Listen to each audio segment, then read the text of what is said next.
Hello বন্ধুরা, নতুন একটা ভিডিওয়ে তোমাদেরকে আবার স্বাগত জানাই। আমরা দুই বন্ধু চলে যাচ্ছিলাম গোপালনগরে। বিকেল মানে একটু ঘোরাঘুরি না করলেই চলে না, মোট কথা।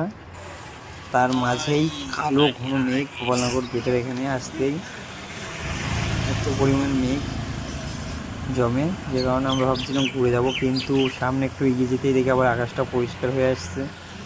সেহেতু আমরা গোপালনগরের উদ্দেশ্যে যাচ্ছিলাম। সুন্দর একটা ওয়েদারের ভিতর দিয়ে রাস্তাটাও পুরো ওকে, ফাটাফাটি রাস্তা, নতুন হয়েছে। তোমরা জানোই সবাই 20 নম্বর রোডটা। তার মাঝেই আকাশটা আবার পরিষ্কার হয়ে আসছিলো, সেই কারণে আমরা চলে যাচ্ছিলাম গোপালনগরের উদ্দেশ্যে। জাস্ট ওয়াও লাগছিল আকাশটাকে। তারপর আস্তে আস্তে গোপালনগর কালী মন্দিরের সামনে চলে আসি। কালীমাকে দর্শন করে আমরা আবার এগিয়ে যাই।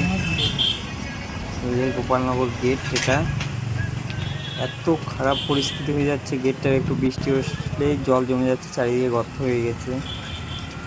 তারপরে আমরা আবার এগোতে থাকি গোপালনগরের উদ্দেশ্যে, কিন্তু শেষমেশ আমাদের আর গোপালনগর যাওয়া হয় না।